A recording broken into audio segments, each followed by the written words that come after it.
কোথায় যাবেন? হানিমুনে। জান্নাত কোনো কিছু না বলে শুধু হালকা হাসলো। তারপর গাড়ি নিয়ে চলতে লাগলাম। তারপর গাড়ি নিয়ে থামলাম একটা মানব শূন্য জায়গা, যেখানে কারো কোনো আসা যাওয়া নেই। একেবারে নীরব একটা জায়গা। কি হলো, এখানে আসলেন কেন? ওয়েট, বলেই গিয়ে সেখানে লাইটগুলো জ্বালিয়ে দিলাম। জান্নাত হা করে জায়গাটায় তাকিয়ে আছে। জায়গাটা হয়তো পছন্দ হয়েছে, ওর মুখ দেখেই বোঝা যাচ্ছে পছন্দ হয়েছে। ভীষণ। আসলে এই জায়গাটায় গাছ সারি করে লাগানো, আর গাছগুলোতে নানা রঙের লাইট আর ঝাড়বাতি দিয়ে সাজানো। বাগানের সবগুলো গাছই সুন্দর করে সাজানো। রাতে জায়গাটা অনেক সুন্দর লাগে। আর এটা হলো আমার ফেভারিট জায়গা। কলেজ লাইফে আমরা সব বন্ধু মিলে এখানে আড্ডা দিতাম। এখন এতটা আশা হয় না। আর আজকে জান্নাতকে নিয়ে আসলাম। জান্নাত গাড়ি থেকে নেমে চারদিকটা হেঁটে দেখতে লাগলো। আমি বসে বসে জান্নাতকে দেখতে লাগলাম। এই পর্যন্ত সিজন প্রথমে শুনেছেন, এখন দ্বিতীয় সিজনে বাকি অংশ পাবেন। আর যারা প্রথম সিজন শুনেন নাই তারা গল্পের কিছু বুঝতে পারবেন না, তাই প্রথম সিজন আগে শুনে আসুন। প্রথম সিজন চ্যানেলেই দেওয়া আছে। হঠাৎ জান্নাত এসে আমাকে জড়িয়ে ধরলো। আমি রীতিমতো টাসকি খেয়ে গেলাম ওর এভাবে জড়িয়ে ধরা দেখে। আবার ভাবলাম বাইরের দেশে জড়িয়ে ধরাটা কমন ব্যাপার, তাই এতটা সিরিয়াস হলাম না। কি হলো, এভাবে জড়িয়ে ধরলেন কেন? আপনাকে একটা কথা বলবো আমি। বলেন। আমি আপনাকে জান্নাত আর কিছু বলার আগে আমার ফোনটা বেজে উঠল। তাকে দেখি নাফিজের কল, তাই ফোনটা পিক করলাম। কিরে, এখন ফোন দিলি কেন? মামা, টাকাটা কি করব? তুই কোথায় এখন? বাসায় বসে আছি। কাল সকালে আমার অফিসে নিয়ে আসিস। পাশে কেউ আছে নাকি? হুম। কে আছে রে মামা? জান্নাত। ও, তা তুই এখন কোথায়?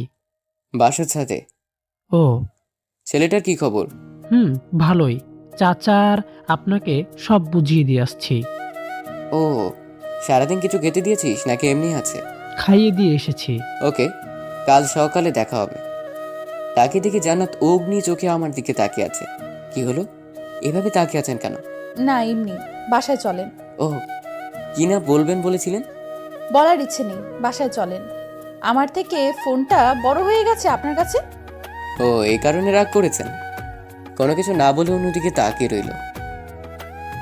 যেটা বলছিলেন সেটা এখন বলবেন নাকি পরে? মুডটাই খারাপ করে দিছেন, অন্য সময় বলবো।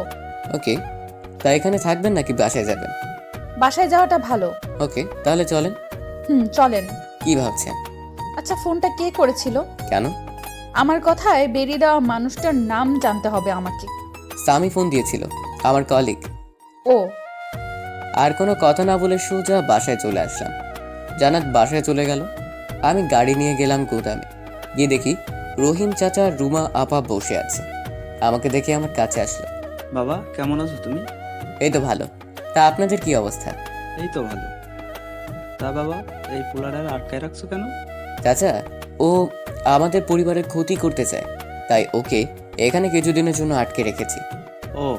চাচা, সব কিছু ঠিকঠাক আছে? হ্যাঁ বাবা, এমনিতে সবকিছু ঠিকঠাকই আছে। চাচা, ও যদি মরেও যায় তা ওর হাত পায়ের ভান আপনারা খুলবেন না। আর ও যদি চেঁচামেচি করে তাহলে হিমেলকে কল দিবেন, ওকে? আচ্ছা বাবা। আমি ওনাদের সব কিছু বুঝিয়ে দিয়ে আমি বাসায় চলে আসলাম। তারপর হালকা কিছু খেয়ে দিলাম একটা ঘুম। সকালে কারো ডাকে ঘুম ভাঙলো। তাকিয়ে দেখি সাথী, তাই উঠে বসলাম। কি হলো, অফিসে যাবে না? তা হঠাৎ সকাল সকাল আমার রুমে? না, এমনি। ও, তোমার প্রতিশোধ নেওয়ার ইচ্ছে কি মরে গেছে নাকি? এমনটা মনে হওয়ার কারণটা কি? প্রায় 3 মাস হয়ে গেল এই বাড়িতে আসলে, তাও এখনো কোনো ক্ষতি করলে না। নাকি আমাদের পরিবারের ভালোবাসায় তোমাকে বদলে দিয়েছে? কোনটা? সেটা সময় বলে দিবে, আপাতত তুমি অফিসে Okay. যাও। বলে উঠে চলে গেলাম ওয়াশরুমে। রেডি হয়ে গেলাম নিচে। নাস্তা করে অফিসে চলে গেলাম। সারাদিন কাজ করে বিকেলে বাসায় আসলাম। বাসায় এসে ফ্রেশ হয়ে নিচে বসে বসে অপেক্ষা করতে লাগলাম কোরিয়ার জন্য। প্রায় সন্ধ্যার দিকে কুরিয়ারটা আসলো। রুমে নিয়ে পেপারগুলো চেক করে নিলাম। তারপর সেটাকে লকারে রেখে দিলাম। এখন সুযোগ খুঁজতে হবে জান্নাতের থেকে সাইনটা করিয়ে নেওয়ার। সন্ধ্যায় বসে বসে মোবাইল টিপতেছিলাম, তখনই জান্নাত আসলো। সারাদিন কোথায় ছিলেন? কেন, অফিসে। ও। এটা বলেই জান্নাত আমার পাশে শুয়ে পড়লো। আমি কিছুটা অবাক হয়ে যাই ওর এমন আচরণ দেখে। আমি বিছানা থেকে উঠে সোফায় গিয়ে বসলাম। জান্নাত কেমন করে যেন আমার দিকে তাকিয়ে আছে। ওই, আপনি এখান থেকে উঠে গেলেন কেন? দেখেন, এটা বাংলাদেশ। এখানে অবিবাহিতা দুজন ছেলে মেয়ে একসাথে শুয়ে থাকলে সমস্যা। আপনিও কি এটা মনে করেন? আমি মনে করি না, কিন্তু আমার দাদু আগের কালের মানুষ। আর বিশেষ করে তোমার আপু দেখলে তো কি না কি ভাববে, অথবা ভাইয়া দেখলে ভাববে আমি ওনার শালির সাথে লাইন মারছি। ইসলামিক দৃষ্টিতে পাশে শোয়া তো দূরের কথা, দেখা করা পর্যন্ত হারাম। জানাত কিছু না বলে মুখটা বাঁকিয়ে ভেঙচি কাটলো। আচ্ছা, আপনি এখানে আসার কারণটা জানতে পারি? কারণটাই তো কালকে বলতে চেয়েছিলাম, কিন্তু আপনি শোনেননি। তা এখন বলা যাবে? না, আবার সময় আসলে বলবো। তা কবে আসবে সময়টা? এখানে আসেন, তারপর বলবো। না, আগে বলেন। আপনি আসবেন না আমি আসবো? মানে? মানে হলো আমি আপনার পাশে বসে সেই কথাটা বলতে চাই। কেন, কি এমন কথা যে পাশে বসে বলতে হবে? সেটা বলার জন্যই তো বসতে চাই। ওকে, আসেন। না, যে কথাটা বলবো সেটার জন্য এই জায়গাটা পারফেক্ট না। মানে? জান্নাতের কথা কিছুই মাথায় ঢুকছে না। মানে কথাটা সুন্দর একটা জায়গায় বলতে হবে। কি এমন কথা যে বলার জন্য মুড বা জায়গা পারফেক্ট হতে হবে? সময় হলে বলবো। ও, তা এখন কি করবেন? বয়ফ্রেন্ড থাকলে ঘুরতে যেতাম, কিন্তু এখন বাসাতেই থাকতে হবে। এত খোঁচা দিয়ে কথা বলছেন কেন? এমনি। আচ্ছা চলেন না, বাইরে থেকে ঘুরে আসি। বয়ফ্রেন্ড বানানোর ধান্দা নাকি? কিছুক্ষণের জন্য ওই রকমই। এখন চলেন, বাইরে ডিনার করে আসবো একেবারে। ওকে, আপনি বসেন, আমি রেডি হয়ে আসি। বলে ফ্রেশ হতে চলে গেলাম। ফ্রেশ হয়ে রেডি হয়ে নিচে গিয়ে দেখি জান্নাত এখনো আসেনি। তাই সবার সাথে আমিও একটা আড্ডা দিতে বসে গেলাম। ভাইয়া, ম্যানেজারের কি খবর? পুলিশের কাছে কমপ্লেন করে এসেছি, বাকিটা ওরাই দেখে নেবে। ওকে, তা তুই হানিমুনে যাবি না? তুই কোথাকার কথা কোথায় নিয়ে লাগাচ্ছিস? মানে? তুই না ম্যানেজারের কথা বলছিলি, তাই এখন আবার হানিমুনের কথায় গেলি কেন? তো কি হয়েছে? তুমি যাবি কবে সেটা বল। না রাখ, আব্বুকে বলে দেখি। বলে আব্বুকে ডাক দিলাম। ভাইয়া আটকাতে গিয়েও পারল না। আব্বু, ভাইয়া আর ভাবি হানিমুনে যাবে না? ভালো কথা মনে করিয়েছিস। ওই হোসেন, তুই কি শুরু করলি? ওদেরকে হানিমুনে পাঠানোর ব্যবস্থা করতেছি আমি। এই তো আমার আব্বুর মতো কথা বলছো। আব্বু, তুমি ওর পাগলামিতে তাল দিচ্ছ? তুই চুপ থাক। কি নিয়ে কথা হচ্ছে? তোমার দুলাভাইকে হানিমুনে পাঠানোর প্ল্যান করছি। ও তাই নাকি? দুলাভাই গিয়ে কয়েকদিন বাইরে গিয়ে ঘুরে আসেন। কি রে জান্নাত, কোথাও যাবি নাকি তুই? আপাতত আমি বাইরে যাব, কিন্তু কিছুদিন পর তোকে বাইরে পাঠানো হবে। মানে? তোদেরকে হানিমুনে পাঠানো হবে। সাথীর মুখটা লজ্জায় লাল নীল হলুদ হয়ে গেল। সাথী এখানে আর না দাঁড়িয়ে চলে গেল রুমে। ওকে, তোমরা থাকো, আমি একটু বাইরে যাব। আমাকে প্যারায় ফেলে চলে যাচ্ছিস? আমিও তোকে দেখে নিব। আচ্ছা, দেখে নিস। বলেই বাইরে চলে আসলাম। জান্নাত তো চলে আসলো আমার পিছু পিছু। দুজনে এসে গাড়িতে বসলাম। তা কোথায় যাবেন বলেন? আপনি যেখানে নিয়ে যাবেন সেখানে। চলেন আপাতত গিয়ে একটু ঘুরে আসি সিনেমা হল থেকে। বাস্তবে সিনেমা হলে কোনোদিন যায়নি। সিনেমা হল এখনো চলে এদেশে? কি মনে হয়? বলে গাড়ি স্টার্ট দিয়ে চালাতে লাগলাম। আচ্ছা, এখন কি মুভি চলবে? আসেন, আপাতত গিয়ে ফিল্ম দেখি, পরে না হয় ডিনার করব। আপনি কি এর আগেও কখনো মেয়ে নিয়ে গিয়েছিলেন কখনো সিনেমা হলে? মানে? মানে আমার আপুকে নিয়ে বা তার আগে গার্লফ্রেন্ড নিয়ে গিয়েছিলেন সিনেমা হলে? গিয়েছি, তবে মেয়ে নিয়ে যাইনি। আপনাকে নিয়েই প্রথম যাব। ওকে। তারপর দুজনে গিয়ে বসলাম সিনেমা দেখার জন্য একটা কোনার সাইডে। সিনেমা শেষ হলে দুজনে বাইরে বের হলাম। তারপর গিয়ে দুজনে ডিনার করে নিলাম। তারপর বাসায় ফিরে আসলাম। Thank you so much. Thanks কেন? এই যে আপনার জন্য এত সুন্দর একটা সময় কাটালাম, তার জন্য, বুঝছেন? ও, ওয়েলকাম। তারপর দুজন বাসায় চলে আসলাম। আমি গিয়ে ফ্রেশ হয়ে ঘুমিয়ে গেলাম। সকালে আম্মুর ডাকে ঘুম ভাঙলো। তারপর উঠে ফ্রেশ হয়ে নিচে গিয়ে রেডি হয়ে গেলাম। গিয়ে নাস্তা করে অফিসে চলে গেলাম। অফিসের কাজ শেষ করে বাসায় চলে আসলাম। ফ্রেশ হয়ে 4-5 দিনে সাথী বিশেষ কারোর সাথে কথাই বলিনি, তাই শান্তি পেলাম একটু। ল্যাপটপের সিকিউরিটি লক পাল্টে আবার রেখে দিলাম। তারপর নিচে গেলাম। সবাই সেখানে বসে আছে, তাই আমিও গিয়ে বসে গেলাম। সাকওয়াত, এবার তো বিয়েটা করে ফেল দাদু ভাই। সময় হলে করব। আর বিয়ে করব আমি। তোমার এত তাড়া কেন? না, তোর ভাই কি হলো ভাইয়া? কি বলতে গিয়ে থেমে গেলে কেন? না কিছু না, তুই বিয়ে করবি কবে সেটা বল। সময় হলে করব, কিন্তু তোমাদেরকে যে ভাইয়া পাম দিতেছে সেটা বুঝছি। অযথা মিথ্যা বলবি না। সেটা দাদুর কথা শুনেই বুঝেছি যে কে তলে তলে পাম দিচ্ছে। দিচ্ছি তো। এত বড় হয়ে গেছিস এখনো বিয়ে করছিস না, তো কি বলবো। তুই সকালের কাহিনীটার প্রতিশোধ নিতেছস তাই না? হুম। তোর জন্য কতগুলো বিয়ে ভাঙলাম আমি, আর তুই এখন আমার বিপক্ষে রেখেছিস। মুখ ফসকে বের হয়ে গেছে। কথাটা শোনার সাথে সাথেই আম্মু আব্বু দাদু সহ বাকি সবাই চমকে তাকালো। ব্যাপারটা বুঝতে পেরে আমি জিহ্বায় কামড় দিয়ে ফেললাম। কি বললি তুই? না কিছু না, আমি এখন বাইরে যাব বলেই তাড়াতাড়ি বাইরে চলে আসলাম। তারপর গাড়িতে বসে বসে মনের আনন্দে গান গাইতে লাগলাম। তখন কেউ একজন গাড়িতে উঠে বসলো। তাকিয়ে তাকিয়ে দেখি জান্নাত। আরে আপনি এখানে? আপনি তো দুলাভাইকে চিপায় ফেলে দিয়ে চলে আসছেন। কিভাবে? যেই কথাটা বলে এসেছেন সেটা নিয়ে এখন সবাই হাজারটা প্রশ্ন করতেছে, আর ভাইয়া উত্তর দিতে দিতে জান বের হচ্ছে। আমার পিছনে লাগতে আসলে এমনই হয়। আচ্ছা এখন কি করবেন সেটা বলেন। এখন ভিতরে গিয়ে খাওয়া দাওয়া করে তারপর সবাইকে আরো কিছু ধাপ্পা দিয়ে ঘুমাবো। জান্নাত কোনো কিছু না বলে আমার দিকে তাকিয়ে একটু হাসলো শুধু। তারপর দুজনে বাসার ভিতরে গেলাম। ভাই আমার দিকে আগুনের দৃষ্টি নিয়ে তাকিয়ে আছে, তাই বেশি কথা না বলে খেতে বসে গেলাম। খাওয়া দাওয়া শেষ করে আবার গিয়ে সবার সাথে বসলাম।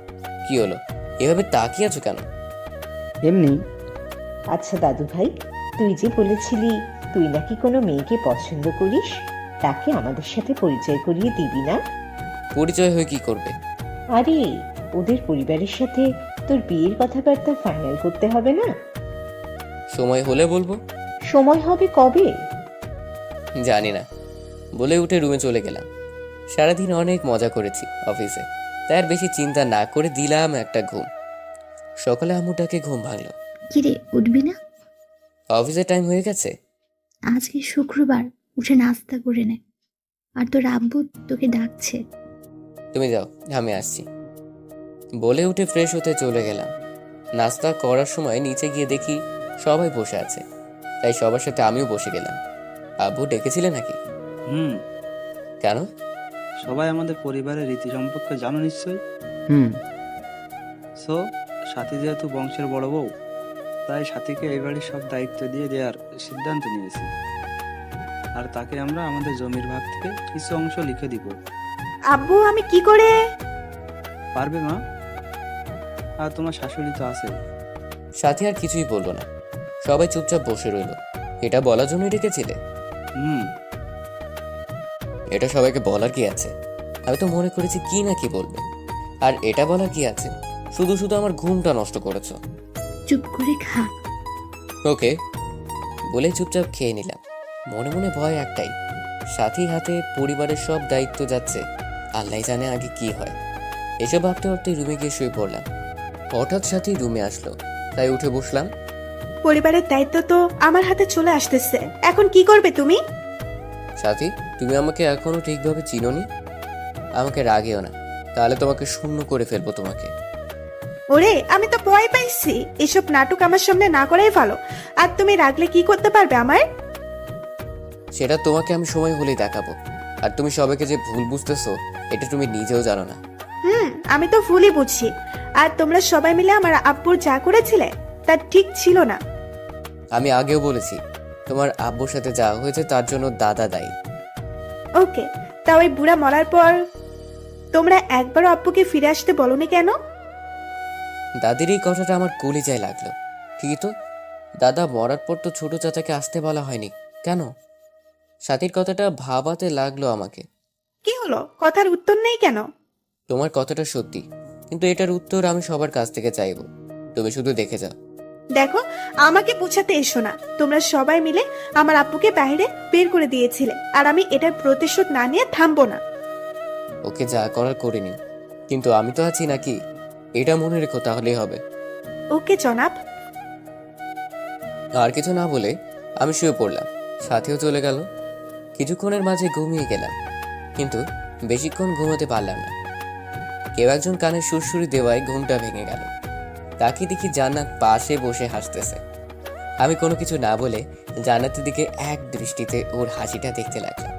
আর ভাবতে লাগলাম মেয়েটা সত্যিই পড়ি, হাসলেও অনেক সুন্দর লাগে মেয়েটাকে। এসব ভাবতেছিলাম, তখনই মাথায় একটা বুদ্ধি আসলো। জান্নাতকে এখন খুব প্রয়োজন আমার, ওকে হাতিয়ার বানানোর টাইম হয়ে এসেছে। এসব ভাবছিলাম, তখনই জান্নাতের ধাক্কায় হুঁশ ফিরল। ওই কি ভাবতেছে না তো? আপনার মায়াবী হাসিটাই হারিয়ে গিয়েছিলাম। বাহ, পাল্টানোর ট্রাই করতেছেন নাকি? কিছুটা ওই রকমই। ওকে। আচ্ছা, সন্ধ্যে কি ফ্রি আছে নাকি? কেন?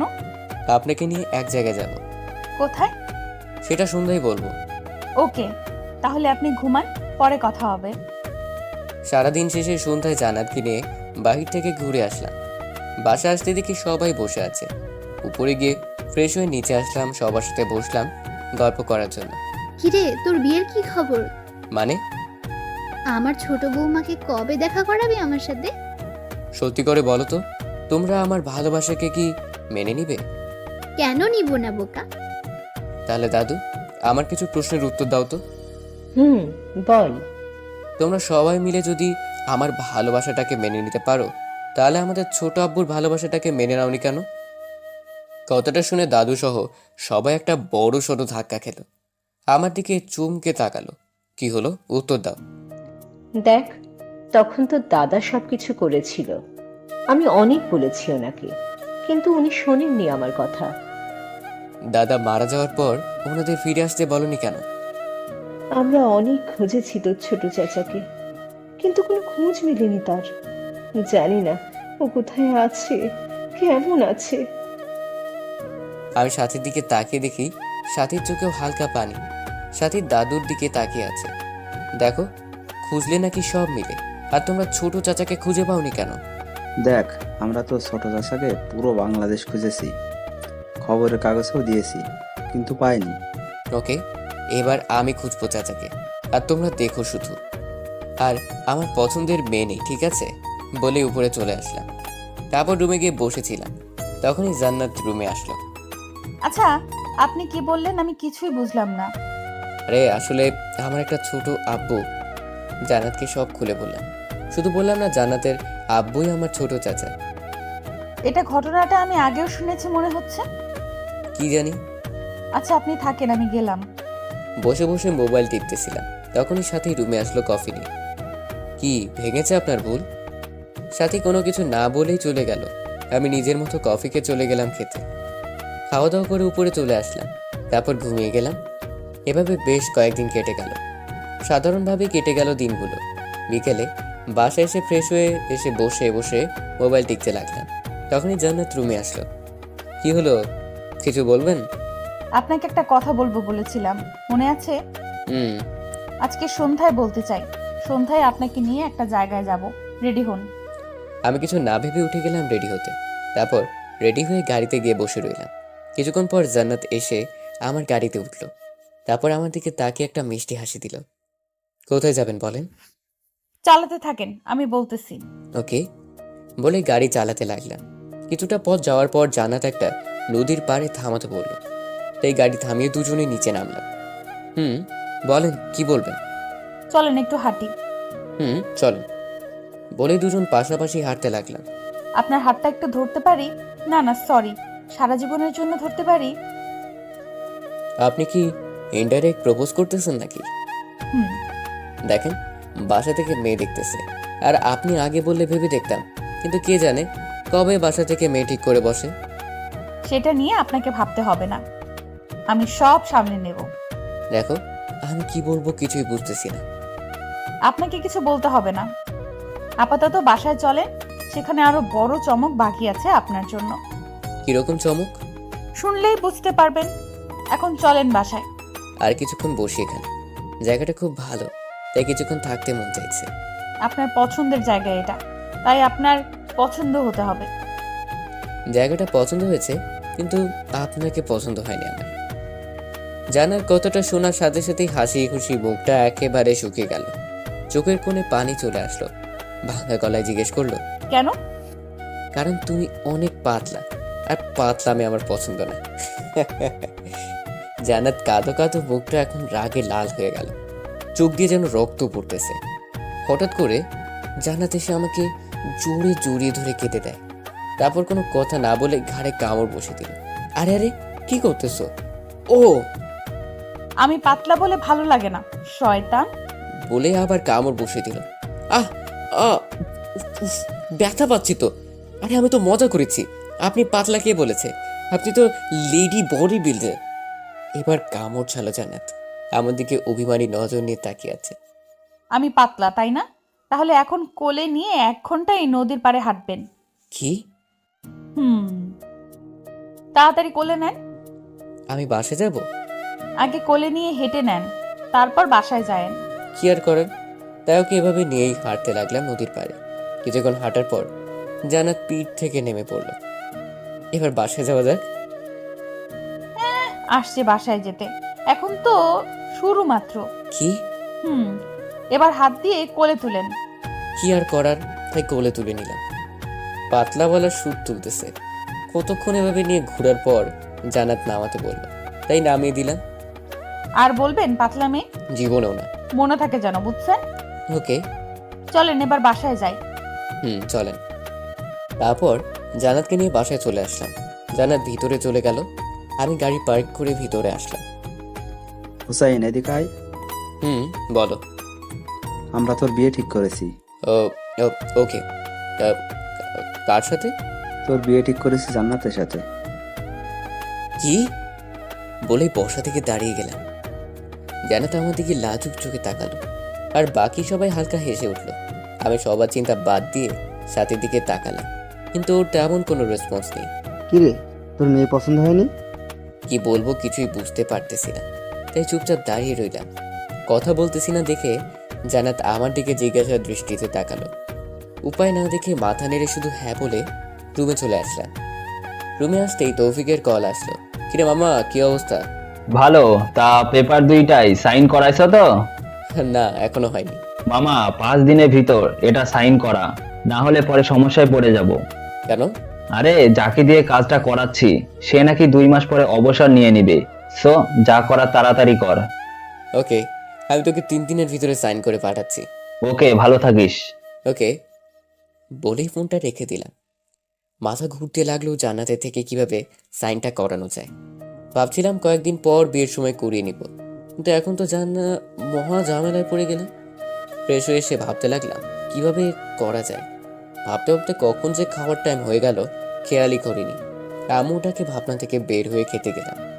খাওয়া দাওয়া করছিলাম, তখনই আব্বু বলে উঠলো, ভাবতেছি কোম্পানিতে নতুন একটা ম্যানেজার জয়েন করাবো। ওকে, তা আগেরটার কি হলো? ওর তো কোনো খোঁজই নেই, আর পুলিশও ওই ছেলেটাকে খুঁজতেছে। পুলিশ কথাটা শুনতেই মাথায় একটা বুদ্ধি আসলো, তাই তাড়াতাড়ি খাওয়া শেষ করে রুমে চলে আসলাম। রুমে সেই ফোন দিলাম নাফিককে। কিরে মামা, এত রাতে ফোন দিলি কেন? আমাদের বেজে বা আমাদের ফ্রেন্ডসদের মধ্যে কেউ পুলিশ আছে রে? আছে। কেন? কে? শিহাব ছিল না, ওই যে চশমা পরতো সে। ও এখন কোন পদে আছে? বাপের টাকা আছে, তাই ঘুষ দিয়ে এসআইয়ের পদ নিয়ে নিয়েছে। গ্যাট, ওকে একটু ফোন দিয়ে ভার্সিটিতে আসতে বলতো, কালকে ওর সাথে কাজ আছে। ওকে। আসবে তো নাকি? আরে কি বলিস, শেষ বেলায় ওর কত হেল্প করেছিলাম, মনে নেই তোর? তো এখন আসবে না কেন? ওকে, তুই দেখ কি করতে পারিস, আমি বাকিটা দেখছি। ওকে। বলে ফোনটা রেখে আরামে একটা দীর্ঘশ্বাস ফেলে বারান্দায় গেলাম। গিয়ে দাঁড়িয়ে দাঁড়িয়ে জান্নাতের কথা ভাবতে লাগলাম। জান্নাতকে বিয়ে করাটা কি ঠিক হবে নাকি ভুল, এসব নিয়ে ভাবছিলাম। তখনই কেউ পেছন থেকে জড়িয়ে ধরলো। বুঝতে বাকি রইল না জান্নাত। কার কথাই তো ভাবতেছেন? আপনার? তাই নাকি? তা কি ভাবতেছিলেন? আপনাকে বিয়ে করব নাকি? জান্নাতের অবস্থা দেখার জন্য বাকিটা বললাম না। নাকি কি? কিছু না বলে অন্যদিকে ফিরে গেলাম। দেখি জান্নাতের অবস্থা কি হয়। কিছুক্ষণ পর জান্নাত কাঁদতেছে মনে হলো। ফিরে দেখি সত্যি জান্নাত কাঁদতেছে। কি হলো, কাঁদতেছেন কেন? কিছু না বলে কেঁদেই যাচ্ছে। না, মজাটা বেশি হয়ে গেছে। আচ্ছা, তাহলে সেই বাকি কথাটাও বলতেছি। আপনাকে বিয়ে করব নাকি আপনাকে বিয়ে ছাড়াই সারা জীবন আমার কাছে রাখবো?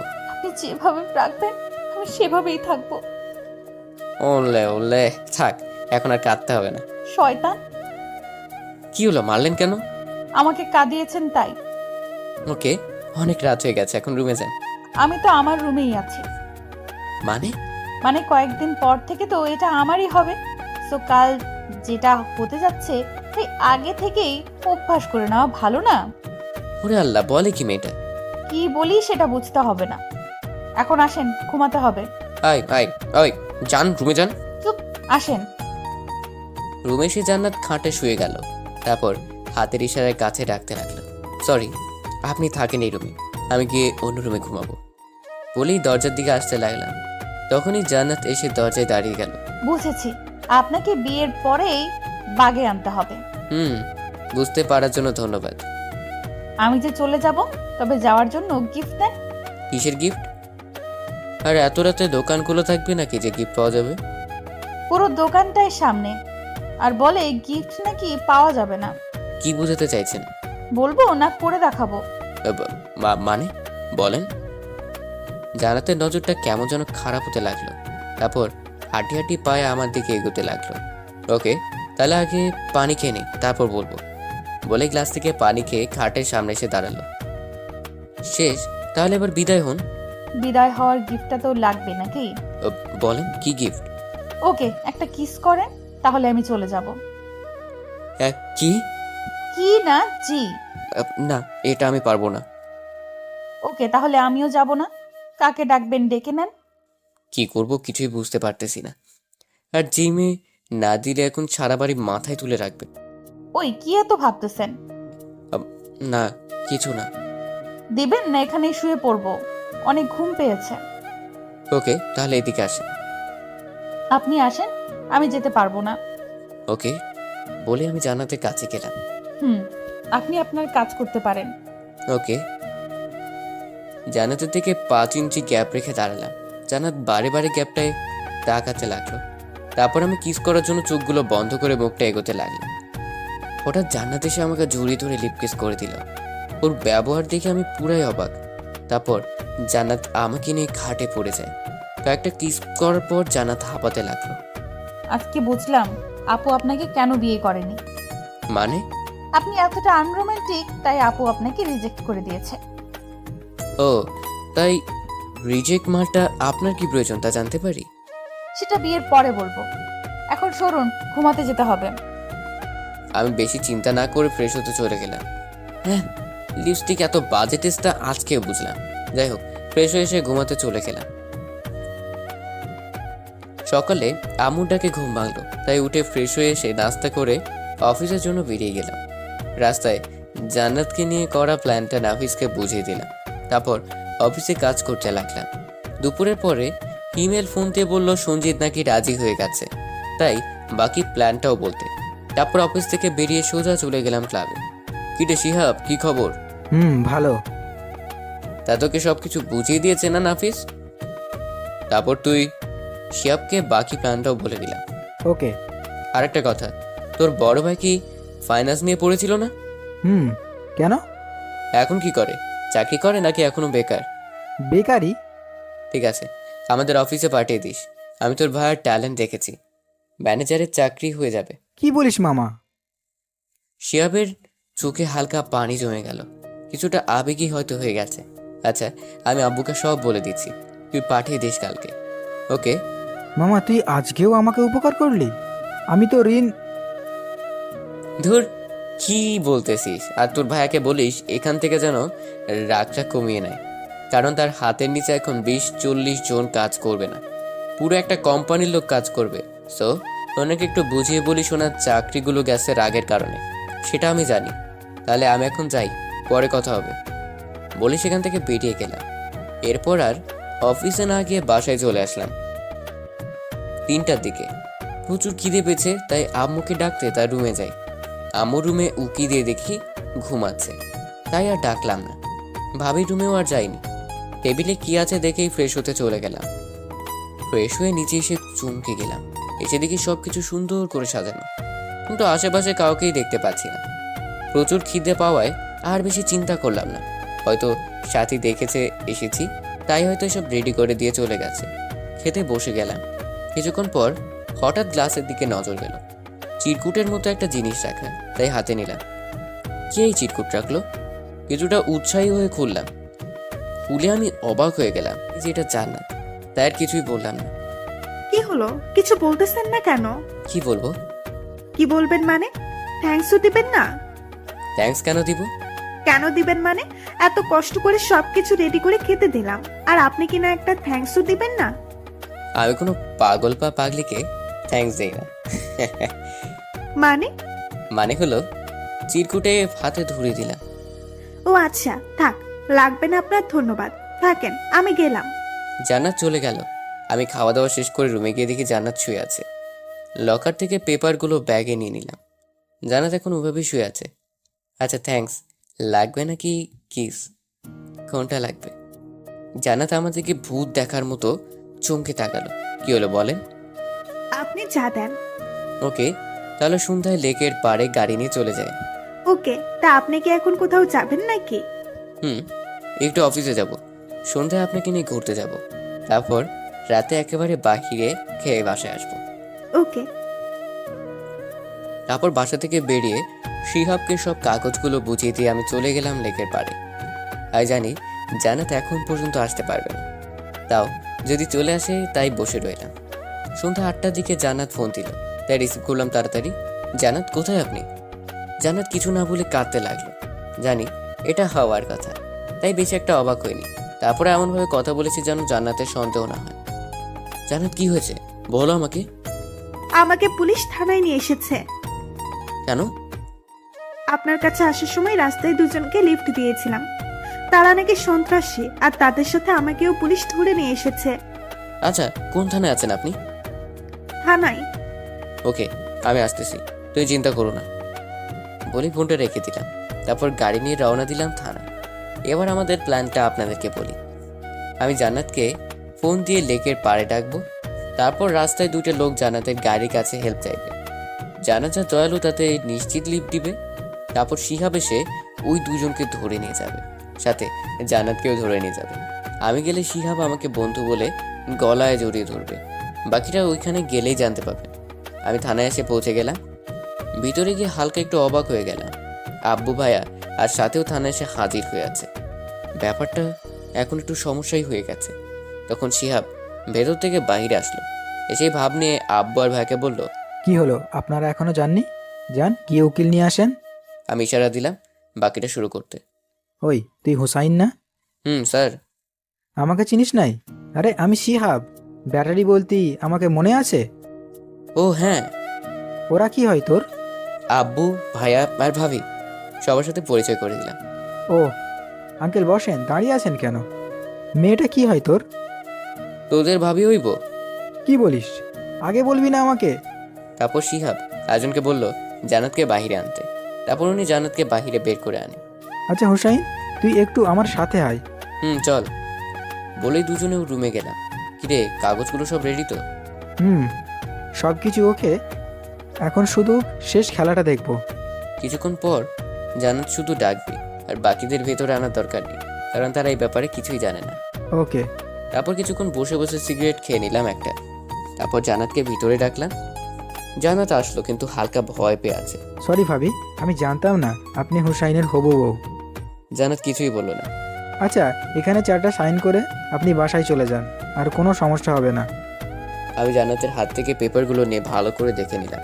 তারপর জান্নাতকে দিলাম। জান্নাত সাইন করে দাও। জান্নাত তাড়াতাড়ি সাইন করে দিল। তারপর সেগুলো শিহাবের কাছে দিলাম। জান্নাত তুমি গিয়ে গাড়িতে বসো, আমি আসতেছি। জান্নাত কিছু না বলে চলে গেল। তুই তো সিনেমায় চান্স পাবি, এত ভালো অ্যাক্টিং করিস তুই। পুলিশের চাকরি যথেষ্ট, এত বেশি কাজ করলে সেই টাকা খাবে কে? আচ্ছা এখন যাই, পরে কথা হবে। ওকে, পেপারসগুলো কি করব, নিয়ে যা। তারপর বের হয়ে এসে গাড়ির সামনে দাঁড়ালাম। সবাই চুপচাপ হয়ে বসে আছে। কি হলো, মুড অফ কেন সবার? কি হয়ে গেল এই সময়টায়? ভাইয়া তুমি এখন এটা নিয়ে পড়ে আছো? আরে আমি থাকতে আমার পরিবারের কেউ চুল পরিমাণও ক্ষতি করতে পারবে না, এটা সব সময় মনে রেখো। সাথে দিকে আর চোখে তাকিয়ে বললাম, চল এখন। কোথায় যাব? বাসায়। আজকে বাইরে ডিনার করবো, এটা ফাইনাল। আম্মু বাসায় একা। তাহলে চলো তাকে নিয়ে আসি, তারপর গিয়ে ডিনার করব। তাহলে সবার মন চাঙ্গা হয়ে যাবে। তাহলে আম্মুকে ফোন দিয়ে বলো রেডি হয়ে থাকতে, আর তোমরা যাও, আমি আসতেছি ওই গাড়িতে। ওকে জান্নাত, তুমিও ওর সাথে চলে যাও। ওকে। ওকে, তোমরা যাও, আমি আসতেছি বলেই গাড়ি থেকে সরে দাঁড়ালাম। তারপর ওরা গাড়ি নিয়ে চলে গেল। জান্নাত আর আমি গিয়ে উঠে বসলাম গাড়িতে। আপনি ঠিক আছেন? মাথা নেড়ে হ্যাঁ বলল। এদিকে আসো। জান্নাত চুপচাপ কাছে চলে আসলো। কপালে একটা ভালোবাসার পরও শিখে দিলাম। জান্নাত হালকা কেঁপে উঠল। শুনো, অজানা কাউকে লিপ দিতে নেই, আর দিলেও এমার্জেন্সি বা অ্যাক্সিডেন্ট করার ব্যাপারে সাহায্য করবে, না হলে এসবে ফেসে যাবে। ওকে।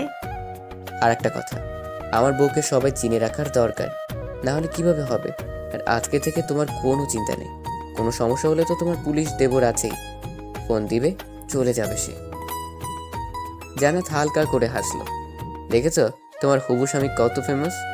আমাকে বিয়ে করলে সব চিন্তা আমার হয়ে যাবে। পাগলটা। সব ভয় শেষ? হিম্মত দেওয়ার মানুষ পাশে থাকলে ভয় থাকবে কিভাবে? তাহলে সব চিন্তা বাদ দিয়ে চলেন, খাওয়া দাওয়া করে আসি, তাহলে পেটে আগুন লেগে যাবে। গাড়ি কি আমি চালাবো নাকি? আপনার ড্রাইভিং সিটে তো আপনি বসে আছেন। ও চলেন বলে গাড়ি নিয়ে চলে গেলাম সোজা রেস্টুরেন্টে। সবাই মিলে খাওয়া দাওয়া করে নিলাম। তারপর বাসায় চলে আসলাম। রুমে গিয়ে ফ্রেশ হয়ে বসে বসে মোবাইল টিপতে লাগলাম। তখনই সাথী রুমের দরজায় টোকা দিল। আরে ভাবি, আসেন। কি করছো? এই তো বসে আছি। তা হঠাৎ কি মনে করে? ধন্যবাদ দিতে এসেছি কেন? জান্নাতকে এত বড় একটা দুর্ঘটনা থেকে বাঁচানোর জন্য। জি, আমি গাড়ির সামনে দাঁড়িয়ে কি বলেছি সেটা কি আপনার কান দিয়ে যায়নি? আমি এখন আসি। ভাবি, একটা কথা জানার ছিল। কি কথা? আপনার হঠাৎ করে কি হলো? আমার কি হবে? আমি তো ঠিকই আছি। না মানে, যে নাকি আমাকে বা আমার পরিবারকে সহ্য করতে পারে না, সে নাকি তার বোনকে আমার হাতে তুলে দিচ্ছে। ভাবি কিছু না বলে শুধু হালকা হেসে চলে গেল। সব চিন্তা বাদ দিয়ে একটা আরামের ঘুম দিলাম। সকালে উঠে ফ্রেশ হয়ে নাস্তা করে চলে গেলাম অফিসে। দুপুরে পেপারগুলো কুরিয়ার করে দিয়ে তারপর আবার অফিসে চলে গেলাম। সারাদিন শেষ করে অফিস থেকে চলে আসলাম বাসায়। মাথাটা হালকা ব্যথা করছিল। আম্মু! কিছুক্ষণ পর আম্মু সে হাজির। কিরে এভাবে চিল্লাচ্ছিস কেন? মাথাটা ব্যথা করতেছে, একটু টিপে দাও না। আমার তো অনেক কাজ পড়ে আছে নিচে। আচ্ছা তুই শুয়ে থাক, আমি আসছি। ওকে। শুয়ে শুয়ে মোবাইল টিপতেছিলাম, তখনই জান্নাত রুমে আসলো। কি খবর? আজকে কোথায় সারাদিন? অফিসে কাজ ছিল, তাই বিজি ছিলাম। আমার কথা কি একবারও মনে পড়েনি? সত্য বলবো না মিথ্যে? সত্য? কাজে চাপ ছিল, তাই মনে করার সময় পাইনি। আর এত মনে করার কি আছে? মানে? যাকে কলিজায় রাখি তাকে মনে করতে হবে কেন? পটানোর চেষ্টা করতেছেন নাকি? কাকে? কাকে আবার? আমাকে? একটু একটু। ওকে। তা কালকে যে বলছিলেন কিস করবেন, তার কি হলো? কিছুই হয় না। তাহলে এখন দিয়ে দেন। থাক, বাসি জিনিস খাওয়ার দরকার নেই। জোর করতে হবে? না, তাহলে দেন। দিব, কিন্তু একটা শর্ত আছে। আবার কি শর্ত? আমার মাথাটা হালকা ব্যথা করছে, আপনাকে চুলগুলো হালকা টেনে দিতে হবে। ওকে। তাহলে ওইখানে দাঁড়িয়ে আছেন কেন? এদিকে আসেন। আসছি। তারপর ওর ঘাড়ে হাত রাখলাম। জান্নাত ঘাড় বাঁকিয়ে দিল। তারপর ওর গালে হাত দিয়ে কিস করে ফেললাম। হয়েছে, এবার শর্ত অনুযায়ী আমার চুল টেনে দেন। ওকে, আপনি শুয়ে পড়ুন, আমি চুল টেনে দিচ্ছি। ওকে বলেই বালিশে শুয়ে গেলাম। জান্নাত রাগি চোখে আমার দিকে তাকিয়ে আছে। কারোটা বুঝতে না পেরে জিজ্ঞেস করলাম, কি হলো, এভাবে তাকিয়ে আছেন কেন? আপনি বালিশে শুয়ে থাকলে আমি চুল টেনে দেব কিভাবে? তাহলে মাথা কি চাঁদে রাখবো নাকি? আমার কোলে মাথা রাখেন, তারপর আমি চুল টেনে দেব। ভাই কি বলছেন এসব? আম্মু বা কেউ যদি এসে যায় আর আপনাকে আমার রুমে দেখে, তাহলে কাজ শেষ। এত বক বক করেন কেন? আম্মুই পাঠাইছে আপনার খোঁজ নিতে। কি? আম্মু তো দেখি ইদানিং 5G হয়ে গেছে। এখন মাথায় এদিকে আনেন। কি আর করার, তাই তিশার কোলে একটা বালিশ দিয়ে ওর কোলেই শুয়ে গেলাম। কাপড়ও হালকা হালকা করে চুলগুলো টেনে দিতে লাগলো। কখন যে ঘুমিয়ে গেলাম তা বলতে পারি না। সকালে আম্মুর ডাকে ঘুম ভাঙে। কিরে অফিসে যাবি না? বলে উঠে ফ্রেশ হতে চলে গেলাম। এভাবে এক সপ্তাহ কেটে গেল। জান্নাত আর আমার বিয়ের দিনও ঠিক হয়ে গেল। সকালে রেডি অফিসে যাওয়ার জন্য রেডি হচ্ছিলাম, তখনই সাথী রুমে আসলো। আরে ভাবি, আপনি কি মনে করেন? এই তো দেখতে আসলাম। তা কেমন চলতেছে দিনকাল? ভালো। তা আপনার প্ল্যানগুলো কত দূর? মোটামুটি ফিনিশ লাইনে। তোমাদের বিয়ের পরে খেলাটা শেষ হয়ে যাবে। তোমাকে কি এখনো বোঝোনি এই পরিবারের মানুষগুলো তোমাদের কতটা ভালোবাসে? আমাকে ভুল বোঝাতে হবে না। না, তোমার জন্য শেষ প্ল্যানটাই কাজে লাগাতে হবে। ওকে, তা শেষ প্ল্যানটা কি? সময় হলেই সুদ সামেত দিব বলে রুম থেকে বেরিয়ে আসলাম। ওকে, আমিও দেখব তুমি কি করতে পারো। নাস্তা খেয়ে সোজা চলে গেলাম অফিসে। অফিসে কাজ করছিলাম, তখনই তৌফিকের কল আসলো। তা রিসিভ করলাম। কি মামা, কি অবস্থা তোর? এই তো ভালো। তো তোর কি খবর? ভালো। শোন না, পেপারগুলো রেডি করে ফেলেছি। এখন শুধু সাথীর কয়েকটা সাইন করে দিলেই সব সম্পত্তি জান্নাতের হয়ে যাবে। পেপার কয়টা? মোট 5টা। 3টা সাইন করলেই হবে, আর বাকি 2টা যে কোনো সময় করলেই হবে। ওকে, তুই সেগুলো পাঠিয়ে দে। পাঠাইতে হবে নাকি আমি 15 দিন পর দেশে আসতেছি তখন নিয়ে আসলে হয় না? তাই নাকি?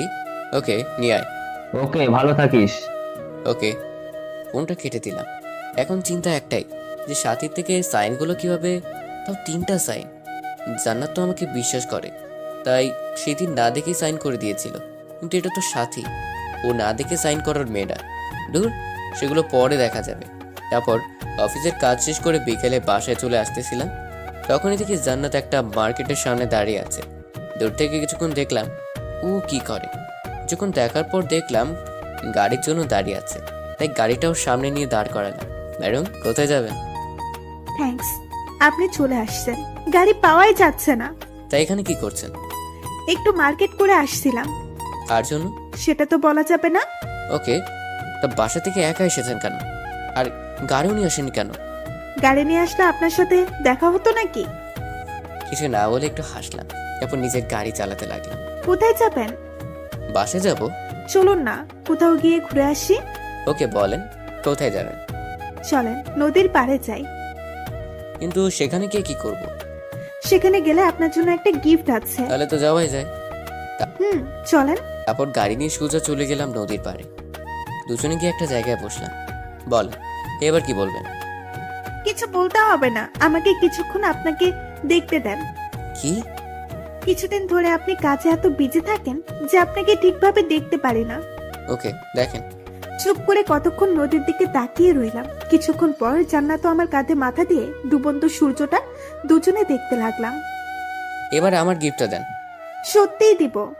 জানা তো ঠোঁটগুলো কামড়াতে লাগলো। বুঝে গেলাম ওর নিয়তে ভেজাল আছে। ও, থাক, লাগবে না। না, আমার গিফটটা তো আপনাকে নেওয়াই লাগবে। আপনার নিয়ত ঠিক করে আগে, তারপর গিফটের কথা বলবো। নিয়ত সেটা অনেক আগে থেকেই পাকা, তাই এটাকে সোজা করা সম্ভব না। তারপর জান্নাত আমার মাথাটা ওর দিকে ঘুরিয়ে নিয়ে চেপে ধরে রাখলো। না, প্লিজ প্লিজ। হ্যাঁ হ্যাঁ। তারপর জান্নাত আর কিছু বলতে না দিয়ে ও ঠোঁট দিয়ে আমার ঠোঁটগুলো বন্ধ করে দিল। কিস করার সময় হঠাৎ অনুভব করলাম জান্নাত আমার হাতে কিছু পরিয়ে দিচ্ছে। তাকিয়ে দেখি ঘড়ি। এটা কিসের জন্য? আপনার গিফট।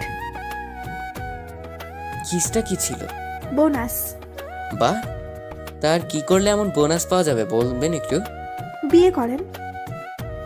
ওকে, বিয়ে করলে গিফট হিসেবে কি পাবো আর বোনাস হিসেবে কি পাবো এটা বলতেন যদি। সেটা বিয়ের দিন রাতেই বলবো। এখন চলেন বাসায় যাব। ওকে। তারপর জান্নাতকে নিয়ে বাসায় চলে আসলাম। তারপর ফ্রেশ হয়ে এসে ভাবতে লাগলাম অনেক হয়েছে এসব খেলাধুলা, এখন এগুলো শেষ করা দরকার, না হলে ঘুরে ফিরে ক্ষতি আমাদের পরিবারেই হবে। এই খেলাটা শেষ করা দরকার। মোবাইলটা হাতে নিয়ে তৌফিককে ফোন দিলাম। কিরে, কি খবর? এই তো ভালো। শোন না, তোকে আর একটা কাজ করে দিতে হবে। কি কাজ বল? তুই কোনোভাবে ইউকের ভিসার ব্যবস্থা কর। কার জন্য? আমাকে একটু এখানে আসতে হবে। তুই আসবি কেন? সেটা আসার পর বলি। বেশি দিন না, 3-4 দিনের জন্য মাত্র, তারপর আবার ফিরে আসবো। ওকে, আয়। তাহলে দুজনে একসাথেই দেশে ফিরবো, আর আমি 2 দিনের ভিতর ভিসার ব্যবস্থা করতেছি। তুই পাসপোর্ট নিয়ে অফিসে জমা দিয়ে আয়। 4-5 দিনে সব ওকে হয়ে যাবে। ওকে, তাহলে এখন রাখি, পরে কথা হবে। বলেই ফোনটা রেখে দিলাম। তারপর আর কি, মোবাইলটা নিয়ে ফেসবুকে ঢুকে একটা গল্প লিখছিলাম। তখনই দরজায় কেউ কড়া নাড়ল। তাকে দেখি জান্নাত। শাড়ি পরে আছে, কিন্তু মন খারাপ করে দাঁড়িয়ে আছে। কি হলো? ভিতরে আসবেন নাকি বাহিরেই দাঁড়িয়ে থাকবেন? আর মন খারাপ কেন? ধুর, ভাল লাগে না। বিয়ে নাকি আরো 20 দিন পরে। তো কি হয়েছে? আমার আর ভালো লাগে না, মনে হয় কালকেই আপনাকে বিয়ে করে ফেলি। হঠাৎ এত আবেগ? নিজের বর সারাদিন চোখের সামনে ঘোরাফেরা করে আর রাতে কোলবালিশ জড়িয়ে ধরে ঘুমাতে হয়। এটা কার ভালো লাগে বলেন? জান্নাতের কথা শুনে না এসে পারলাম না, তাই একটু জোরেই হেসে দিলাম। এদিকে জান্নাত আমাকে হাসতে দেখে আগুনে লাল হয়ে গেছে। ওই হাসি থামান, থামান বলছি। ওকে ওকে, সরি। আপনি তো আমাকে ভালোবাসেন না, তাই আমার ভেতরে কি চলছে সেটা বুঝতেছেন না। কোনো রকম সামলে নিলাম। ওকে, তাহলে এবার এদিকে আসেন। কেন? আদর করবো তাই। থাক, লাগবে না আমার আপনার দেখানো আদর। তারপর আমি উঠে ওর সামনে গিয়ে দাঁড়ালাম। দুজনের মাঝে কয়েক ইঞ্চি ব্যবধান মাত্র। জান্নাত মাথা নিচু করে দাঁড়িয়ে আছে। জান্নাত হঠাৎ পিছনের দিকে ঘুরে দিলাম। তারপর এক হাত ওর পেটে ধরে টান দিয়ে নিজের সাথে মিশিয়ে নিলাম। খালি পেটে হাত পড়তেই জান্নাত কারেন্টের শক খাওয়ার মতো কেঁপে উঠল। ওই কি করতেছেন আপনি? শেষ কথাটা কি বলেছিলেন আপনি? সরি, ভুলে বলে ফেলেছি। না, এখন তো ছাড়া সম্ভব না। জান্নাতের ঘাড়ে আস্তে করে একের পর এক ভালোবাসার পরশিকে দিতে লাগলাম। জান্নাতের সারা শরীর কাঁপতে লাগলো। ও কিছু বলতে চাচ্ছে কিন্তু বলতে পারছে না, নিজেকে আমার হাতে ছেড়ে দিয়েছে। আমি জান্নাতের অবস্থা বুঝতে পেরে জান্নাতকে জিজ্ঞেস করলাম, কিছু বলবেন? দেখুন, বিয়ের আগে এসব কি করছেন আপনি? ওকে, এগুলো যেটা মনে থাকে। আর এরকম কথা বললে পরের বার মাফ পাবেন না বলেই জান্নাতকে ছেড়ে দিলাম। জান্নাত দরজার কাছে গিয়ে পিছন ফিরে তাকিয়ে মুখ বাঁকিয়ে ভেঙচি কেটে চলে গেল। তারপর থেকে জান্নাত আমার কাছেই আসে না। কিছু বলা থাকলে মেসেজ করে আর দূরে দূরে গিয়ে চলে। এভাবে কেটে গেল 3 দিন। দুপুরে বসে অফিসে কাজ করছিলাম, তখন তৌফিকের ফোন দিয়ে বলল সব কিছু নাকি ওকে হয়ে গেছে। 2 দিন পর নাকি সকালে ফ্লাইট। বাসার কাউকে এঁকে যাচ্ছে এটা বলা যাবে না, অন্য দেশের নাম বলতে হবে। বিকেলে বসের কাছ থেকে 1 মাসের ছুটি আবেদন করলাম। রাজি হলো না। ভাবলাম চাকরি ছেড়ে দিব, কিন্তু সন্ধ্যায় বস ফোন দিয়ে বলল ওকে, রাতে সবাই একসাথে খেতে বসি। এখন সবাইকে বলবো বলে ঠিক করলাম আমাকে সপ্তাহখানেকের জন্য আমেরিকায় যেতে হবে। কেন? কোম্পানির কাজে। কয়েকদিন পর তোর বিয়ে, আর তুই এখন দেশের বাইরে যাবি? বিয়ের তো আরো 17 দিন বাকি আছে। আমি 1 সপ্তাহের ভিতর ফিরে আসবো। এই সময় বিদেশ যেতে হবে না তোকে। প্লিজ, একটু কাজ আছে। বললাম না সপ্তাহের ভিতরেই ফিরে আসবো। আব্বু না তো নাই, অনেক জোরাজুরির পর রাজি করালাম। যাক, সবাই মেনে নিল, কিন্তু জান্নাত নারাজ। ওর মুখ দেখেই বুঝে যাচ্ছে। কিন্তু এসব ঝামেলা শেষ করতে হলে চাচা চাচিকে দরকার, তাই যেতেই হবে। খাওয়া দাওয়া শেষ করে রুমে গিয়ে বসে বসে মোবাইল টিপতে লাগলাম। তখনই রুমে কারো আসার আওয়াজ পেলাম। তাকে দেখি জান্নাত এসে আমার কোলে বসে গেল। তারপর বুকে মাথা রেখে চুপচাপ বসে রইল। কি হলো, হঠাৎ আমার এত কাছাকাছি চলে আসলেন? আপনার না গেলে হয় না? মাথা নেড়ে না বললাম। কোনো কিছু না বলে চুপ করে বসে রইল। তাই জান্নাতকে বললাম, আপনার জন্যই তো ভালোই আমি চলে গেলে আর দূর দিয়ে হাঁটতে হবে না, মন মতো চলতে পারবেন। ভাবছিলাম রাগ করবে, কিন্তু জান্নাত হু হু করে কেঁদে দিল। তাই আমি কিছুটা অবাক হয়ে গেলাম। আরে কাঁদতেছেন কেন? আপনি চলে গেলে আমি কি করে থাকবো? আরে আমি তো খুব তাড়াতাড়ি চলে আসবো, আর তোমার জন্য একটা সারপ্রাইজ নিয়ে আসবো। কিসের সারপ্রাইজ? সেটা দেখলেই বুঝতে পারবেন। এখন কান্না বন্ধ করেন। ওকে। তারপরের দিন খুব স্বাভাবিকভাবে কেটে গেল। তারপরের দিন খুব ভোরে উঠে নাস্তা করে বাইরে বেরিয়ে গাড়িতে উঠে দেখি জান্নাত বসে আছে। আপনি এত সকালে উঠেছেন কেন? এমনি। কাকা, আপনি গাড়ি স্টার্ট দেন, ওনার দেরি হয়ে যাচ্ছে। তারপর ড্রাইভার কাকা গাড়ি চালাতে লাগলো, আর জান্নাত আমাকে জড়িয়ে ধরে বসে আছে। এয়ারপোর্টে এসে গাড়ি থেকে ভিতরে চলে যাচ্ছিলাম, তখনই জান্নাত মায়া ভরা চোখ নিয়ে আমার দিকে তাকিয়ে রইল। তাই আবার ওর কাছে আসলাম, এসে হালকা করে জড়িয়ে ধরলাম। তাড়াতাড়ি ফিরে আসবেন বলে দিলাম। ওকে, আর আপনিও সাবধানে থাকবেন। তারপর জান্নাতের থেকে বিদায় নিয়ে সবকিছু শেষ করে রওনা দিলাম আকাশ পথে অচেনা এক জায়গায়। ওইখানে গিয়ে পৌঁছে সময়ের ব্যবধান বাংলাদেশ ঢেকে একটু বেশি, তাই সেখানে বিকেল হয়ে গেল। এয়ারপোর্টে তৌফিক এসে পিক করলো। তারপর আমার জন্য একটা হোটেলের রুম বুক ছিল, সেখানে গিয়ে ফ্রেশ হয়ে নিলাম। তারপর হালকা খাওয়া দাওয়ার পর রেস্ট নিলাম একটু। তারপর তৌফিককে নিয়ে রওনা দিলাম ছোট আব্বুর বাসার উদ্দেশ্যে। 1 ঘন্টা রাস্তা পাড়ি দিয়ে অবশেষে গিয়ে পৌঁছালাম একটা বাড়ির সামনে। বাড়িটা বেশ বড় সড়ো, তবে অনেক সুন্দর করে সাজানো। রাত হয়ে গেছে, তাই বেশি কিছু দেখতে পাইনি। ভিতরে যাওয়ার সময় দারোয়ান আটকে দিল। ভাই কে আপনারা? এটা কি ফাহাদ সাহেবের বাসা? হুম, কিন্তু আপনারা কারা? বা বাংলাদেশি লোকের বাসার সামনে বাংলাদেশি দারোয়ান, খুব ভালো। ওনাদের গিয়ে বলেন বাংলাদেশ থেকে ওনাদের সাথে দেখা করতে 2 জন এসেছে। আপনারা দাঁড়ান, আমি ফোন দিতেছি। কিছুক্ষণ পর সে ভিতরে যেতে বলল। যাক, অবশেষে হেঁটে ভিতরে গেলাম বাসায়।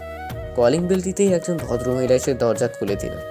দেখে বুঝতে পারলাম এটা ছোট আম্মু, কারণ ছোট আম্মু চেহারাটা অনেকটা সাথীর মতো, তাই চিনতে বেশি একটা অসুবিধা হয়নি। জি, কে আপনারা? জি, ফাহাদ সাহেব আছেন? উনি তো অফিসে, এখনই এসে পড়বেন। কিন্তু আপনারা কারা? আপনি আমাদের চিনবেন না, ফাহাদ সাহেব আমাকে চিনবেন। উনি আসুক, ততক্ষণ আমরা বাহিরেই আছি। বাইরে থাকবেন কেন? আসুন, ভেতরে এসে বসুন। আর আমি ওনার স্ত্রী। তারপর দুজনকে ভিতরে নিয়ে রেস্টরুমে বসতে দিল। কিছুক্ষণ পর আমাদের জন্য নাস্তা পাঠালো। প্রায় আধ ঘন্টা পর হঠাৎ একজন এসে দরজায় নক করলো। তাকে দেখি কাকা। আগে ছবি দেখেছি ওনার, তাই চিনতে অসুবিধা হয়নি। জি, কে আপনারা? নিজের ভাইয়ের ছেলেকে চিনতে পারতেছেন না? ছোট আব্বু মনে হয় আকাশ থেকে পড়লো।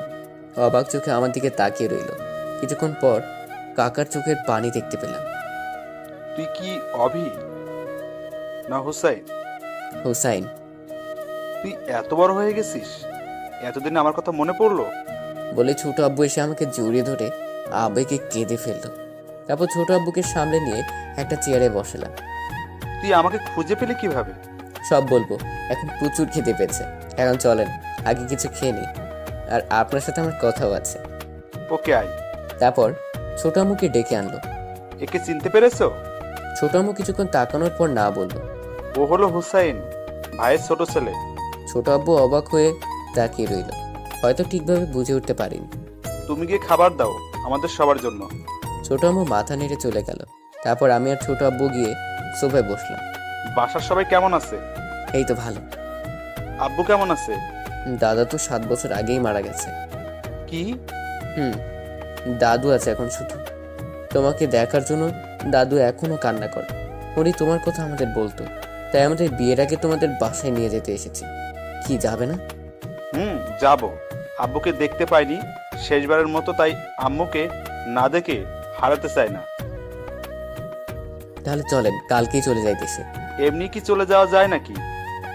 আমার বিজনেসটা তো কাউকে বুঝিয়ে দিতে হবে, তারপর যাব।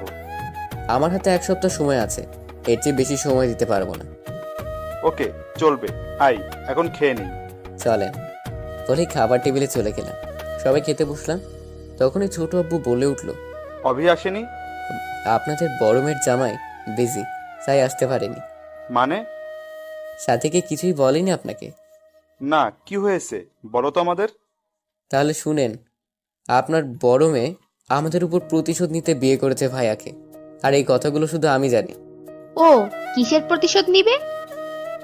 আপনাদেরকে দাদা মেনে নেয়নি কেন, তাইও আমাদের ফ্যামিলিকে রাস্তায় আনবে। আরে ও একটু পাগল টাইপের, অনেক জেদ, মাথায় জেদটা বেশি। আমি ওর কয়েকটা প্ল্যান বরবাদও করে দিয়েছি, কিন্তু আমি চাই না এটা আর কেউ জানুক, তাই এটাতে শেষ করতেই এখানে এসেছি। আমি যে এখানে এসেছি এটা জানাত বা সাথী কেউ জানে না, আর আপনারাও বললেন না, ওদের জন্য সারপ্রাইজ হিসেবে রাখবো আমি। ওকে, কিন্তু সাথী যে বিয়ে করেছে সেটাও আমাদের বলেনি কেন? হয়তো আপনারা যদি ওর বিয়ের উপলক্ষে বাংলাদেশে চলে যান, তাহলে ওর সব প্ল্যান মাটি হয়ে যাবে, তাই। ওকে, তুই চিন্তা করিস না, গিয়ে ওকে আমরা বুঝাবো। আর এই সপ্তাহেই আমি আর তোর ছোট আম্মু দেশে যাব তোর সাথে। আচ্ছা, আপনাদের একটা কথা জিজ্ঞেস করার ছিল। বল। সাথীর মতো আপনারা দুজনে কি আমাদের সবার উপর রেগে আছেন নাকি? দূর, কি বলিস পাগল? তোদের উপর রাগ করে থাকবো তা কি করে হয়? আসলে তখন আমি বাবার উপর রাগ দেখিয়ে বাড়ি ছেড়ে চলে এসেছিলাম, কিন্তু তুই এসেছিস এতে আমি কত খুশি হয়েছি তা বলে বোঝাতে পারবো না। ওকে, তাহলে আপনি সব কাজ গুছিয়ে নেন, আমি ততদিন শহরটা ঘুরে নিই। ওকে। তারপর খাওয়া দাওয়া করে রুমে গিয়ে দিলাম এক ঘুম। তারপর 6 দিন আরামে ঘুরে ফিরে শহরটা দেখে নিলাম। তারপর কাজ সব শেষ করে নিল, টফিকেও সব গুছিয়ে নিল এদিকে। এরপর 4 জন মিলে রওনা নিজ দেশে। কাউকে দেশে আসতেছি বললাম না, জান্নাতকেও বললাম না, তাহলে এয়ারপোর্টে গিয়ে বসে থাকবে পাগলিটা। এখানে সে কাকা ছোট আব্বুকে হোটেলে রেখে গুছিয়ে রেখে বাসায় আসতে রাত হয়ে গেল। সবাই আমাকে দেখে অবাক হয়ে গেল। সবার খোঁজ খবর নিলাম, কিন্তু জান্নাতকে দেখলাম না। তারপর রুমে গেলাম, গিয়ে দেখি জান্নাত আমার বিছানায় ঘুমোচ্ছে। তাই আস্তে করে গিয়ে ওর পাশে বসলাম। তারপর ওর কপালে কয়েকটা ভালোবাসার পরশাক্তিও তাকালো। তাকিয়ে আমাকে দেখেই অবাক হয়ে গেল। ঘুম থেকে লাফিয়ে উঠে আমাকে জড়িয়ে ধরলো। তারপর ওকে বুঝিয়ে দিয়ে ফ্রেশ হতে চলে গেলাম। তারপর খাওয়া দাওয়া করে দিলাম এক ঘুম। প্রচুর টায়ার্ড ছিলাম, তাই তাড়াতাড়ি ঘুমিয়ে গেলাম। সকালে আম্মুটাকে ঘুম ভাঙলো। তারপর উঠে ফ্রেশ হয়ে নিচে গেলাম নাস্তা করতে। সবাই সেখানে বসে আছে, তাই আমিও গিয়ে বসে গেলাম। ভাইকে আজকে অফিসে যাবে? কেন? না, ভাবিকে নিয়ে একটু মার্কেটে যাব, একটা শাড়ি কিনবো। তাই। শাড়ি কার জন্য কিনবি? তোমার জন্য কিনবো? লাগবে। ভাবিকে নিয়ে শপিং যাব বলাতে এত প্রশ্ন করা শুরু করেছো? ধুর পাগল, তোর ভাবি তোর যেখানে মন চায় নিয়ে যাবি, কিন্তু এই প্রথম তুই শাড়ি কিনবি শুনে অবাক হলাম। বিয়ে করতেছি ভাইয়া, বুঝতে হইব। ও, ওকে নিয়ে যা তোর ভাবিকে। ভাবি আপনার কোনো আপত্তি আছে? সাথী কি বলবে বুঝতে না পেরে রাজি হয়ে গেলাম। নাস্তা শেষ করে কিছুক্ষণ পর সাথীকে নিয়ে বেরিয়ে গেলাম ছোর সাথে দেখা করতে। নাটক করার কারণ কি? তোমাকে সারপ্রাইজ দিতে নিয়ে এসেছি। ও, তা কি সারপ্রাইজ? জায়গায় গেলেই দেখতে পাবে। ওকে। তারপর গাড়ি নিয়ে হোটেলে পার্ক করে ভিতরে গেলাম। সাথে হয়তো উল্টো কিছু একটা ভাবতেছে। তুমি আমাকে এখানে নিয়ে আসলে কেন? আরে তুমি যা ভাবতেছো তার কিছুই হবে না, তোমাকে দুজনের সাথে দেখা করতে এনেছি। সাথে আর কিছুই বললো না। তারপর ছোট আব্বু রুমের দরজায় কলিং বেল দেওয়ার পর ছোট আম্মু এসে দরজা খুলে দিল। সাথী ছোট আম্মুকে দেখে একটা শখ খেলো। তারপর ওকে নিয়ে ভিতরে গেলাম। কিরে সাথী, হুসাইন যা বলছে তা সব কি সত্যি?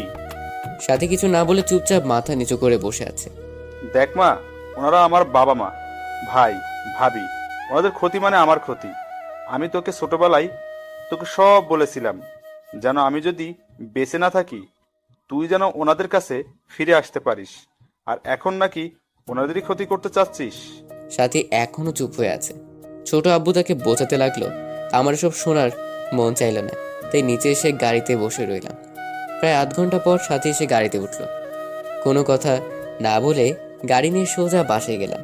সাথী নেমে যাওয়ার সময় বললাম, জান্নাত যেন জানতে না পারে ছোট আব্বু আম্মুর কথা, ওর জন্য সারপ্রাইজ আছে। সাথে কিছু না বলে ভিতরে চলে গেল। আমিও রুমে চলে গেলাম। গিয়ে দেখি জান্নাত বসে বসে মোবাইল টিপছে, তাই চলে গেলাম ফ্রেশ হতে। এসেই জান্নাতের পাশে শুয়ে গেলাম।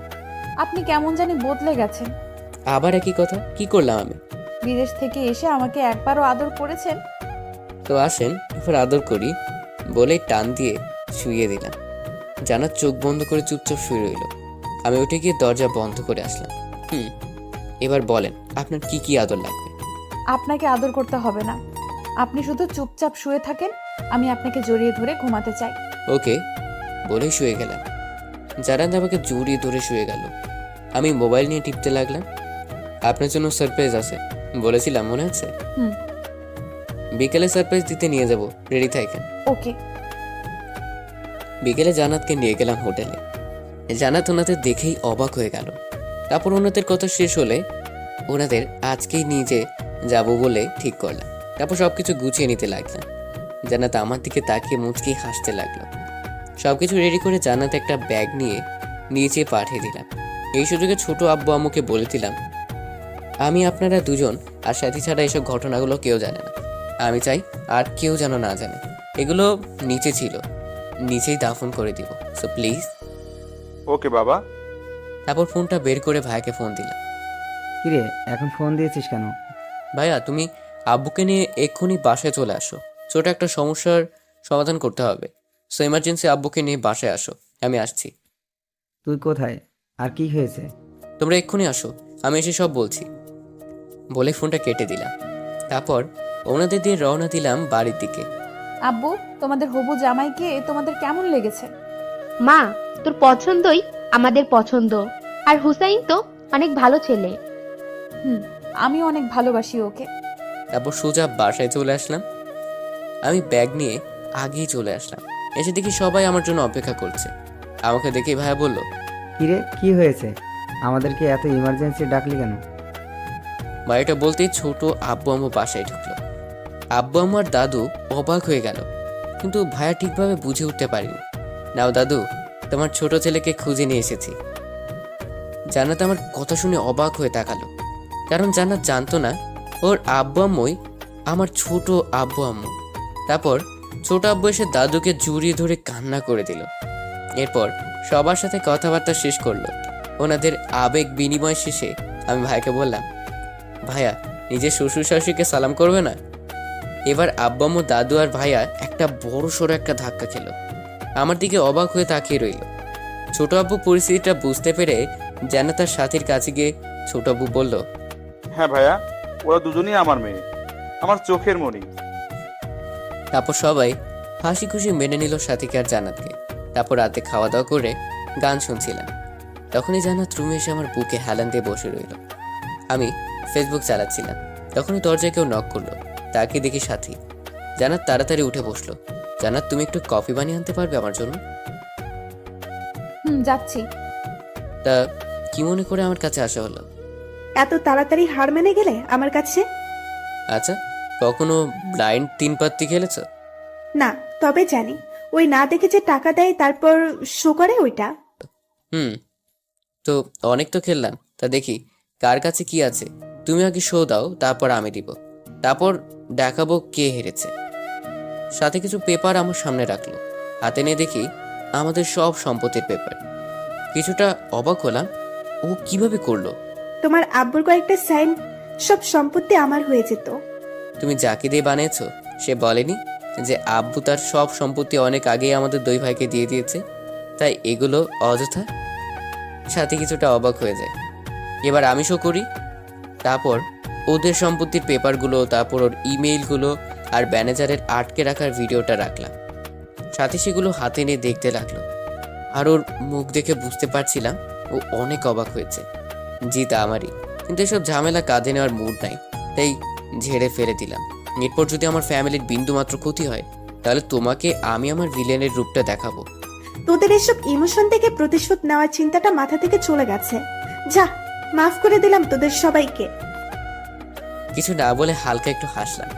তারপর সবগুলো পেপারে আগুন লাগিয়ে ডাস্টবিন বক্সে রেখে দিলাম। সাথে চলে গেল। আমি বসে বসে আবার মোবাইল টিপতে লাগলাম। তখনই জান্নাত কফি নিয়ে আসলো। আপু কেন এসেছিল? তুমি নাকি বিয়েটা করতে চাও না, এটা বলতে এসেছিল। কি? আপু মিথ্যা বলেছে? আমি এখনই আপুকে ডেকে আনতেছি। আরে আমি মজা করতেছিলাম। ভাবি ধন্যবাদ দিতে এসেছিল তোমাদের বাবা মাকে নিয়ে আসার জন্য। শয়তান, ভয় পাওয়া দিয়েছিলেন? সত্যি? আচ্ছা, আগুনে কি পোড়ালেন? ও, পুরনো দুশ্মনী। মানে এগুলো কন্ট্রাক্ট বাতিল প্রজেক্টের ফাইল, তাই পুড়িয়ে দিয়েছে। ও, তা এখন কি করবেন? আপনাকে আদর বলে টান মেরে শুইয়ে দিলাম। তারপর 6 দিন এমনিতেই চলে গেল। সবাই হাসি খুশি চলতেছে। সবাই মিলে থাকার মজাই আলাদা। বিয়েটাও শেষ হয়ে গেল। ভাইয়ার সাথী এনে রুমের ভিতর দিয়ে গেল। তাকে দেখি জান্নাত বিয়ের সব ড্রেস খুলে নর্মাল কাপড় পরে শুয়ে আছে চাদর মুড়ি দিয়ে। কিছুটা অবাক হলাম, এভাবে শুয়ে আছেন কেন? তো কি করব, সারা রাত আপনার জন্য বসে থাকবো? বাজে কয়টা দেখেন তো। নতুন বউয়ের এভাবে কথা বলা মানায় না। ঠিক আছে চলেন, এবার আমার গিফটটা। কিসের গিফট? মনে আছে বলেছিলেন বিয়ে করলে নাকি অনেক বড় গিফট দিবেন। ওকে, তাহলে বিয়ে করে আমাকে পেয়েছেন, আর গিফট হিসেবে আমি সারা জীবনের জন্য নিজেকে আপনার নামে লিখে দিলাম। ওকে, তাহলে এত বড় সুযোগ হাতছাড়া করে লাভ নেই। সুযোগের সদ্ব্যবহার করাই ভালো, মিস করাটা বোকামি হবে। মিস করতে কে বলেছে? বলে আমার কলারে টান দিয়ে খাটে ফেলে দিল। তারপর আর কিছু বলার আগেই ওর ঠোঁট দিয়ে আমার কথা বলা বন্ধ করে দিল। তারপর কি হয় জানতে বসে আছেন তাই না? বিয়ে করলে জানবেন। আর যারা করেছেন তারা তো গল্পটা কেমন হয়েছে একটি গঠনমূলক কমেন্ট করে জানাতে ভুলবেন না।